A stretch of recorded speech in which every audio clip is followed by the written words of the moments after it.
Pernah dengar nggak cerita tentang pasukan hantu Jepang yang masih berbaris di hutan-hutan Indonesia? Ini bukan sekedar urban legend biasa, tapi kisah yang sering diceritakan turun-temurun oleh penduduk lokal yang tinggal di dekat bekas markas tentara Jepang. Konon, di beberapa hutan yang dulu jadi medan perang di era pendudukan Jepang, sering terdengar suara derap langkah berbaris di tengah malam. Yang lebih mencekam, beberapa saksi mata mengaku melihat barisan tentara Jepang lengkap dengan seragam dan senjata mereka, berjalan berbaris dengan rapi menembus kabut. Yang bikin merinding, sosok-sosok ini nggak berjalan di tanah.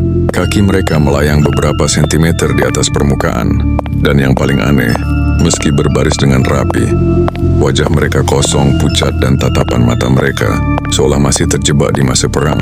Ada yang bilang, ini adalah arwah para tentara Jepang yang gugur dalam pertempuran. Mereka masih terus menjalankan tugas terakhir mereka, berbaris menuju medan perang yang sudah lama berakhir. Yang lebih menyeramkan, beberapa orang yang nekat mengikuti barisan hantu ini berakhir tersesat di hutan selama berhari-hari.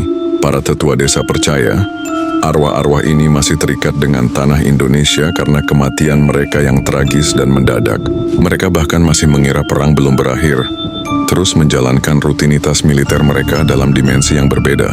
Sampai sekarang, di beberapa lokasi bekas pertempuran, penduduk setempat masih sering mendengar suara-suara komando dalam bahasa Jepang di tengah malam.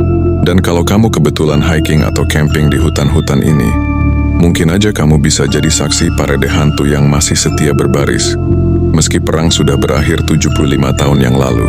Cerita ini mengingatkan kita bahwa setiap perang selalu meninggalkan bekas yang dalam, bahkan sampai ke alam yang berbeda. Dan mungkin di suatu tempat di hutan-hutan Indonesia, masih ada yang belum tahu kalau perang sudah lama usai.